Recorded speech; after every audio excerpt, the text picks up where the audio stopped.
हरे कृष्णा। आज चर्चा करेंगे 5वें अध्याय के 15 नंबर श्लोक की।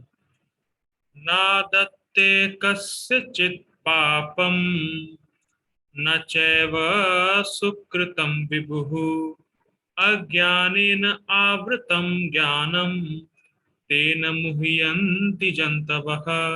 नादत्ते कस्यचित् पापं न चैव सुकृतं विभुः अज्ञानेन आवृतं ज्ञानं तेन मुह्यन्ति जन्तवः।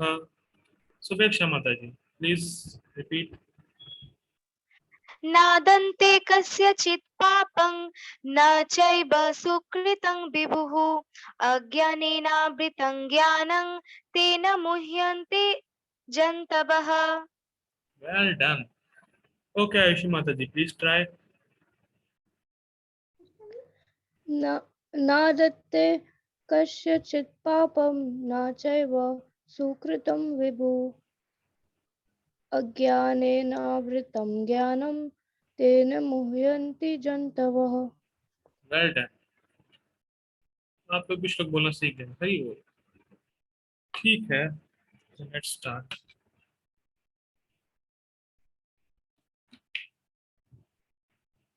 हरे कृष्ण। शब्दार्थ देखिए और शब्दों के अर्थ को देखिए। ना आदते कस्यचित् पापम, किसी के भी पाप को, विभुहु मतलब भगवान स्वीकार नहीं करते। क्या है पहली लाइन? ना आदते, आदते मतलब स्वीकार करना। ना आदते कस्यचित् पापम, किसी के भी पाप को, विभुहु भगवान स्वीकार नहीं करते। ठीक। न चैव सुकृतम विभुहु, ना किसी के पुण्यों को स्वीकार करते। ठीक। अज्ञानेन आवृतम ज्ञानम तेन मुह्यन्ति जंतवः। जंतवः मतलब जीव। जीव अज्ञान के कारण अपना नित्य ज्ञान, या ऐसा कह सकते हैं अज्ञान के कारण उसका नित्य ज्ञान ढका रहता है। आवृतम, अज्ञानेन आवृतम ज्ञानम, ज्ञान पर अज्ञान का आवृत, या कह सकते हैं ज्ञान पर अज्ञान की कवरिंग है। तेना इसलिए, मुह्यंति जंतवः इसलिए जीवात्मा मोहित रहती।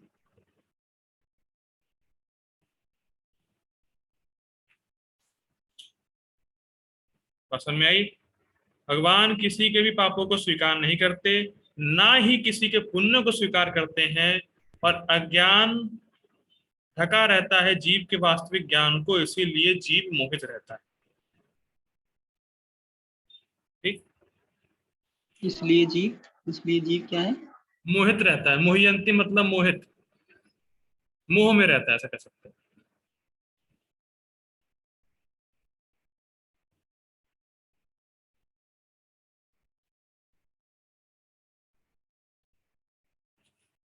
बहुत सुंदर श्लोक है। देखिए,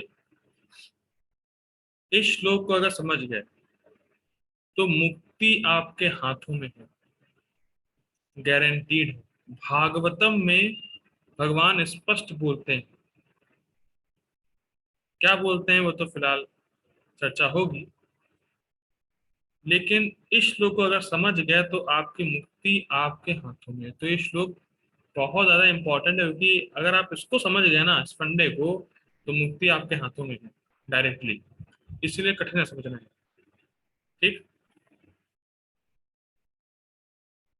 ठीक है, आगे बढ़ते हैं, अनुवाद देखते हैं पहले।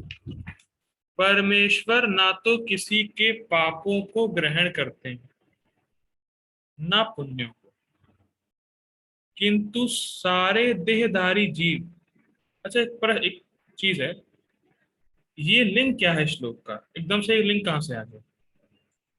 पिछले श्लोक में कहा स्वभावस्तु प्रवर्तते, स्वभाव व्यक्ति को कार्य करा रहा है, जीवों को कार्य करा रहा है। तो भाई कोई कहेगा कि स्वभाव कहां से आ गया? स्वभाव बनाने वाले भी तो भगवान है, और भगवान ही स्वभाव के द्वारा दूसरों को प्रेरित करा रहे हैं कर्म करने के लिए। भाई स्वभाव भगवान ने बनाया है, भाई कोई तो होगा ना स्वभाव बनाने वाला। स्वभाव कहाँ से आया? स्वभाव स्वभाव भगवान ने बनाया, और भगवान ही स्वभाव के जरिए दूसरों से काम करा रहे हैं, पाप और पुण्य। तो मतलब भगवान पाप और पुण्य करा रहे हैं, इसीलिए पाप और पुण्य भगवान को लगना चाहिए। ये लिंक समझ में आया? पहले आप कह रहे हैं स्वभाव ही कर्म करा रहा है, तो कोई ना कोई तो होगा ना स्वभाव बनाने वाला। कहाँ से आ गया स्वभाव? तो जरूर भगवान ने बनाया होगा।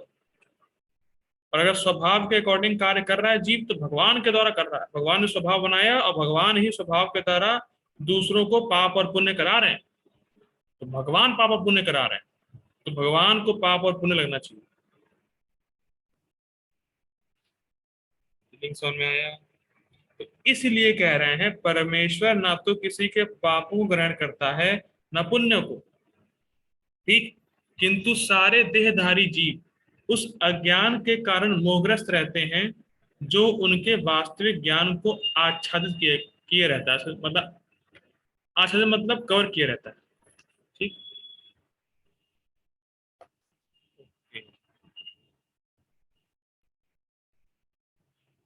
ओके, गीता भूषण टीका में जाने से पहले मैं एक चीज पूछना चाहूंगा, जो हम लोगों ने चौथे अध्याय में पढ़ी थी, जिन्होंने साथ में पढ़ा होगा।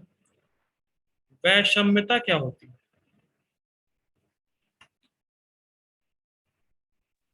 प्रभु जी पार्शियलिटी। ओके, कोई और क्लियर करेगा इसको? थोड़ा सा और क्लियर करेगा कोई? हाँ तो ये कल मतलब हम लोग ने ये पढ़ा था कि भगवान में वैषम्यता का दोष नहीं है, नहीं, कि भगवान वैषम्यता होती डिस्क्रिमिनेट। क्या है? ये पूछा।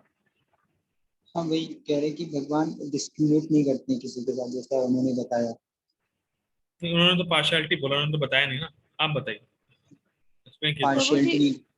मतलब कि किसी को फेवर करना और किसी से मतलब किसी से घृणा करना। जैसे ये था कि किसी भगवान अगर किसी को मार भी रहे हैं, तो ये नहीं है कि भगवान उसको मार रहे हैं तो भगवान उससे दोष द्वेष करते हैं इसलिए मार रहे करेक्ट। हैं। भी उस मार रहे हैं तो उसकी लविंग नेचर के लिए। वेरी गुड, बहुत गंभीर पॉइंट है। जैसा प्रभु जी ने बताया, भगवान में वैषम्यता का दोष नहीं होता। वैषम्यता मतलब भगवान किसी से राग और द्वेष नहीं करते, ये तो खराब आदमी, ये अच्छा आदमी। जैसे हम तो करते हैं ना, हमारे अंदर क्या स्वभाव है, जो हमें इंद्र तृप्ति देगा ये बड़ा अच्छा आदमी है, जो इंद्र तृप्ति नहीं देगा बड़ा खराब आदमी है, हमारे अंदर है। भगवान में वैषम्यता का दोष नहीं, भगवान में विषमता नहीं है। और यही भगवान बोलते हैं भागवतम में कि जो ये समझ जाए कि मैं विषम नहीं हूं और सारे जीवों में सम हूं, सारे जीवों को समान रूप से देखता हूं, सारे जीवों के प्रति सम हूं, वो तुरंत ही मुक्त हो जाता है। और यही चर्चा होने वाली है आज की, भगवान में वैषम्यता का दोष नहीं है। भगवान किसी को जानबूझ के पाप और पुण्य नहीं करा रहे हैं। ये नहीं कि भगवान चाहते हैं कि ये जीव पाप में जाए, ये जीव पुण्य करे। पार्शियलिटी नहीं है, भगवान बायस नहीं है। ये आज का टॉपिक क्लियर हो रहा है? और जो ये समझ जाएगा कि भगवान में वैषम्यता का दोष नहीं है, भगवान पार्शियलिटी नहीं करते, भगवान सबके प्रति सम है, वो तुरंत ही मुक्त हो जाएगा। ये भगवान के वचन है भागवतम के, मैं श्लोक भेज दूंगा ग्रुप पे। क्लियर? अब पढ़ते हैं गीता भूषण टीका। ठीक, देखिए गीता भूषण टीका डिजाइन ऐसे की गई है श्लोक के लिए, जैसे दो पक्ष होते हैं, और एक करता है, एक अपना देता है मत, तो दूसरा अपना मत देगा, फिर मत देगा ये, फिर अपना मत देगा। तो आर्गुमेंट, बेसिकली आर्गुमेंट के रूप में तैयार किया गया है इसको, गीता भूषण टीका को बलदेव विद्याभूषण जी ने। अब यहाँ पे बलदेव विद्याभूषण जो स्टार्टिंग कर रहे हैं, वो इस प्रकार से कर रहे हैं कि मान लीजिए कोई ग्रुप या कोई पक्ष ये बात कहे कि भगवान वैषम्य है, भगवान में विषमता का दोष है। इस बात को समझ पा रहे हैं? कोई पक्ष है वो कह रहा है कि भगवान में वैषम्यता का दोष है, भगवान बायस हैं, भगवान पार्शियलिटी करते हैं। भगवान जानबूझ के किसी से पाप करा रहे हैं और किसी से पुण्य करा रहे हैं। तो ये पक्ष जो अब स्टार्टिंग होने वाली है वो इस पक्ष की होने वाली है। कोई मान लीजिए ऐसा प्रश्न करे या ऐसा कहे, क्या कहे, अब पढ़ते हैं। ठीक है, जैसा आपने पिछले श्लोक में बताया, ठीक है, यदि विशुद्ध जीव मतलब कल का जो श्लोक आया था वो विशुद्ध जीव के लिए था। जो जीव आत्मज्ञान से युक्त है, कल वाला श्लोक उसके लिए था। तो इसीलिए कह रहे हैं ठीक है, आपने जो कहा भगवान मैंने सुन लिया, ठीक है। यदि विशुद्ध जीव का इस प्रकार कर्म कर्तृत्व नहीं है, कर्म कर्तृत्व नहीं है मतलब अगर विशुद्ध जीव आत्मा करता नहीं है या कर्म करने वाला नहीं है, ठीक, स्पष्ट है। जैसा आपने अभी कहा, अभी मतलब पिछले श्लोक में, तब तो यह समझना चाहिए कि कौतुकाक्रांत परमात्मा, ये मैंने डायरेक्ट टीका से लिया है, कौतुकाक्रांत परमात्मा प्रधान को जीवों के गले में बलात् फेंके देता है और उस प्रधान के परिणाम ये शरीर और इंद्रियों की रचना जीव के लिए कर देता है। ये बहुत टफ होगा हिंदी भी आज समझने का प्रयास करते हैं। कौतुकाक्रांत मतलब मजे के लिए, कौतुक मतलब होता है मजे के लिए। भाई अगर आप कह रहे हैं कि करता नहीं है, ठीक, विशुद्ध जीवात्मा, तब तो ये मान लेना चाहिए, समझना चाहिए कि जो परमात्मा है वो अपने मजे के लिए किसी जीव को पापी बना दिया, किसी को मर्डरर बना दिया, किसी को बढ़िया आदमी बना दिया, और ऐसे कर दे रहे हैं परमात्मा अपने मजे के लिए। और जो प्रधान से निकलने वाला देह और इंद्रिय हैं वो सब दे दी उनको, जीवात्मा को, जैसे कि वो पापी बना रहे, वो पुण्यात्मा बना रहे, चलता रहे। तो ऐसा लग रहा है कि जबरदस्ती भगवान ऐसा कर रहे हैं। तो फिर रिपीट कर रहा हूं, प्रधान को जीवों के गले में बलात् फेंके देता है, मतलब जानबूझ के परमात्मा अपने मजे के लिए किसी को पापी बना दे रहे हैं, किसी को पुण्यात्मा बना दे रहे हैं, किसी को मर्डरर, किसी को कुछ, किसी को कुछ, और जानबूझ के प्रधान से जो मतलब जो शरीर और देह है वो दे दिया। अब वैसे के वैसे बने रहो, अब तुम पाप करते रहो, तुम पुण्य करते रहो, तुम करते रहो, सब होता रहेगा। तो ऐसा लग रहा है कि जबरदस्ती भगवान किसी को पापी बना रहे हैं, किसी को पुण्यात्मा बना रहे हैं, किसी को मर्डरर बना रहे हैं, किसी को अच्छा आदमी बना रहे हैं, भगवान कर रहे हैं जबरदस्ती।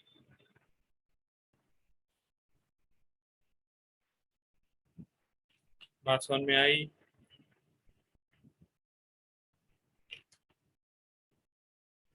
ठीक, अब ये पक्ष डिफेंड वाला नहीं, ये सब अपोजिशन पार्टी अब इसी बात को साबित करने के लिए कि भगवान जबरदस्ती जीवों के साथ मजे कर रहे हैं, उसको शास्त्रों से कोट भी करेंगे। ये बड़ा जबरदस्त है बलदेव विद्याभूषण की टीका। गलत चीज भी शास्त्रों के हिसाब से सिद्धांत प्रस्तुत करेंगे, फिर उसको काट देंगे। बहुत जबरदस्त टीका है, देखिए। अब इसी बात को कंफर्म कर रहे हैं, यह तो युक्त ही है, ये तो माना ही जाता है। क्या माना जाता है? कि भगवान जानबूझ के किसी जीव को पापी बना रहे हैं, किसी को पुण्यात्मा बना रहे हैं, किसी को अच्छा बना रहे हैं, किसी को खराब बना रहे हैं। तो माना ही जाता है ना, ये तो श्रुति का वचन है। क्योंकि ऐसा श्रुति वचन है कि एष उ ही एव साधु कर्म कारयति तम तम यम ए भयो लोकेभ्य उन्निशते एष उ एवा साधु कर्म कारयति तम यम अधो निनिशते। क्या मतलब है? भगवान ही जीवों को पुण्य कर्मों में प्रवृत्त करते जिनको वे इस जगत से ऊपर उठाना चाहते हैं। वह क्षमता आ गया, नहीं आ गया? भगवान चाहते हैं कि ये जीव ऊपर जाए, ठीक, और भगवान ही जीवों को पाप में प्रवृत्त कराते हैं जिनको वे अधोगति में डालना चाहते हैं।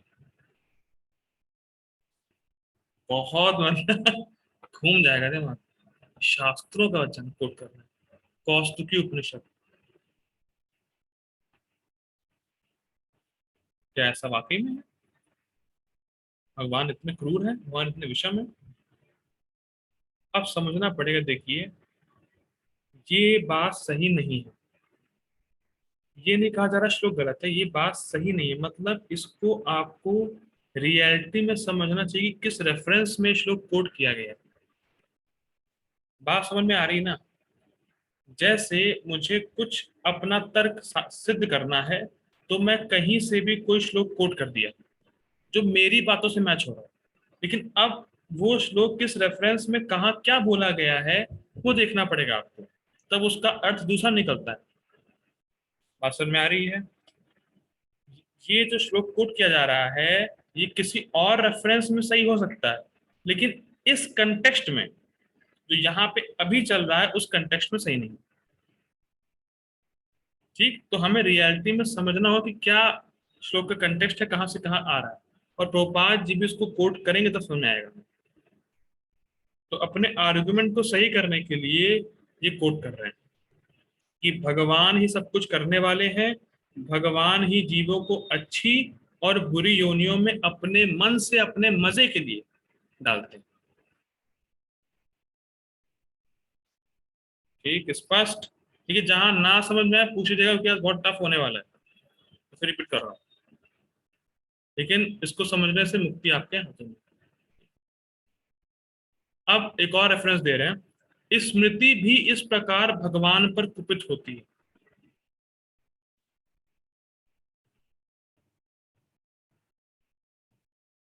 अज्ञो जंतुर अनीशोयम आत्मनः सुख दुःखयोः ईश्वर प्रेरितो गच्छेत स्वर्गम नरकम एव च। अज्ञ जीव अपने सुख और दुख के संबंध में नितांत शक्तिहीन है, अनीशो शक्तिहीन। ईश्वर द्वारा प्रेरित होकर वह स्वर्ग या नरक को जाते हैं। महाभारत 3:31-273। क्या कहने का तात्पर्य है, क्यों ऐसे कोट कर रहे हैं? देखिए भाई, जो व्यक्ति है, जो बद्ध जीव है, उसको तो पता ही नहीं है कि वो आत्मा है। ठीक, भाई कितने लोग बाहर घूम रहे हैं, किसी को पता है कि वो आत्मा है? किसी को नहीं पता। तो शास्त्र नहीं पढ़ता तो भक्तों के संग में नहीं, तो व्यक्ति को तो पता ही नहीं कि वो आत्मा है। तो अब भगवान उसको प्रेरित करते हैं उसके स्वभाव या वासना के अनुसार, तब भगवान ही तो कारण हुए ना, कि भगवान ही तो प्रेरित कर रहा है ना उसको पाप करने को, पुण्य करने को। कि व्यक्ति तो जानते नहीं, मैं व्यक्ति तो जानता ही नहीं कि मैं आत्मा हूं। व्यक्ति को अपना स्वरूप नहीं पता है, स्वभाव है, और भगवान स्वभाव के हिसाब से उसको प्रेरित कर रहे हैं कि तुम अच्छा करो, तुम बुरा करो। और इस वजह से व्यक्ति नरक जा रहा है और स्वर्ग जा रहा है। तो आप जीव को क्यों दोष दे रहे हैं, ये कहने का अर्थ। व्यक्ति को तो पता ही नहीं मैं आत्मा हूं, और भगवान उससे कार्य करा रहे हैं, तुम ये पाप करो, तुम ये पुण्य करो। तो आप जीव को क्यों दोष देते हैं? वो तो अपने सुख और दुख के संबंध में नितांत शक्तिहीन है, उसके पास तो कोई शक्ति है ही नहीं, वो तो भगवान ही उसको ढकेल रहे हैं। तो आप ईश्वर को दोष ना दे के भगवान को दोष दीजिए ना, क्योंकि भगवान के द्वारा सब हो रहा है। इस लॉजिक को समझ पा रहे हैं?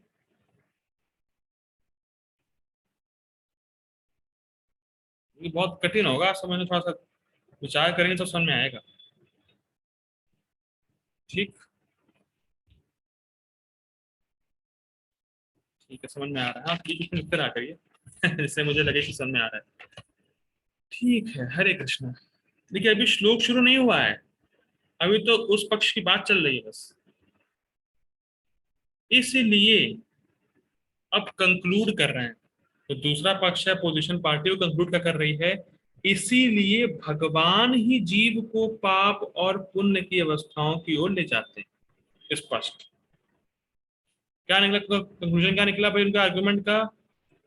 कि हमने ये सिद्ध कर दिया, वो पार्टी कह रही है, हमने सिद्ध कर दिया भगवान ही पाप कराते हैं और पुण्य कराते हैं तो उनको ही पाप और पुण्य लगना चाहिए। स्पष्ट है ये, हमने कोट भी कर दिया शास्त्रों से कि भगवान ही पाप और पुण्य करा रहे हैं अपने मजे के लिए, कौतुका क्रांति, तो इसीलिए भगवान को ही पाप और पुण्य लगना चाहिए।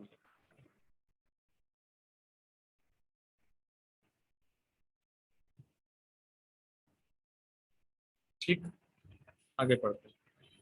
प्रायोजक होने के कारण भगवान में वैषम्यता मतलब पार्शियलिटी या बायस का दोष आ जाता है, और इस कारण से जीव के पाप का दोष भगवान पर ही आना चाहिए भैया।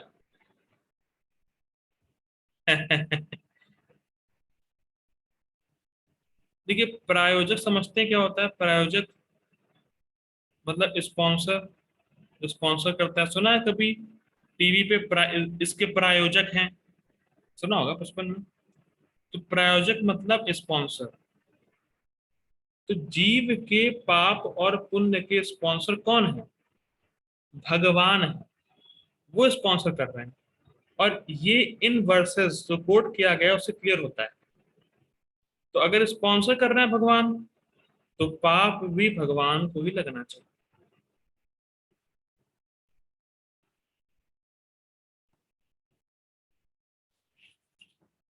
ठीक, तो इस संशय पर ये श्लोक कह रहे हैं, ये लिंक थी।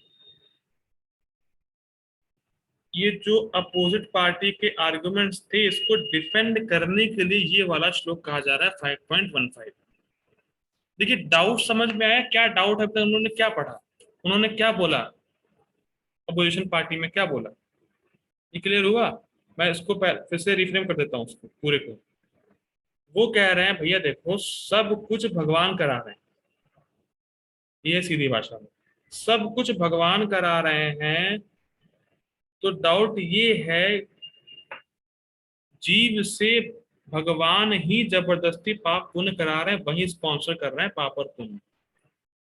सिंपल सा कहने का तात्पर्य है कि भैया सब कुछ भगवान करा रहे हैं, जीव शक्तिहीन है, और भगवान ही जीवों से पाप करा रहे हैं, पुण्य करा रहे हैं अलग अलग जीवों से। तो भगवान में वैषम्यता का दोष है। तो इसीलिए जब भगवान ही पाप और पुण्य करा रहे हैं, तो जो पाप और पुण्य है वो भगवान को लगना चाहिए, ना कि जीव को। ये डाउट है उनका। ये डाउट करने का सेंस ये है कि ये उनका आर्गुमेंट है। फिर रिपीट कर देता हूँ एक बार फिर, क्योंकि नहीं समझ में आएगा तो फिर आगे वाली बात क्लियर नहीं होगी। वो कह रहे हैं देखिए भैया, भगवान ही जबरदस्ती अपने मजे के लिए जीवों से, कोई मतलब कुछ जीव से उनका द्वेष होगा तो उनको पाप कराते हैं, कोई जीव अच्छे लगे होंगे तो उनसे पुण्य कराते हैं। तो भगवान ही पाप और पुण्य करा रहे हैं जीवों से, ठीक, जबरदस्ती अपने मजे के लिए। तो जब भगवान ही पाप और पुण्य करा रहे हैं, तो जो रिएक्शंस हैं या पाप और पुण्य जो उनको जो फल हैं, वो भगवान को लगने चाहिए ना, क्योंकि भगवान करा रहा है, जीव को नहीं लगने चाहिए। और इसी तरीके से भगवान बायस्ड है, भगवान किसी को अच्छा बना रहे हैं, किसी को बुरा बना रहे हैं। तो भगवान में वैषम्यता का दोष है, और भगवान को ही पाप और पुण्य का दोष लगना चाहिए। अब मैं फिर से एक बार डाउट पूछूंगा हर डिवोटी से। अब पूर्व प्रभु जी, क्या डाउट है, क्या उनका आर्गुमेंट है? हरे कृष्ण जी। हाँ, हरे कृष्णा। उनका यही डाउट है, उन्होंने दो रेफरेंस दिए, एक कौंतिका का क्रांति का और एक महाभारत का रेफरेंस दिए कि भगवान ही सब कुछ करा रहे हैं उनसे, जीवों से। और क्या कहते हैं, और अगर वही करा रहे हैं तो सारा पाप और पुण्य उन्हीं को लगना चाहिए, भगवान में वैषम्यता का दोष है। ठीक, शुभेच्छा माता जी, क्या समझिए आप, क्या डाउट है, क्या आर्गुमेंट है?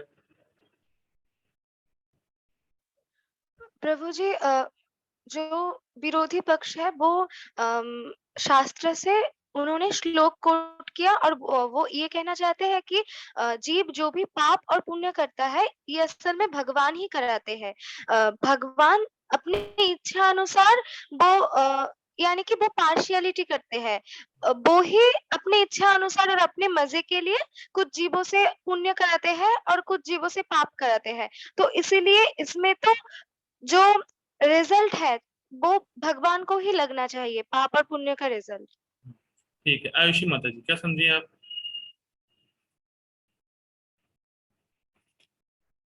के और उनके प्रयोजक वो नहीं है, वे समता तो इसलिए जो को न तो उनको आपकी आवाज क्लियर नहीं है, मुझे समझ में नहीं आ रहा कुछ।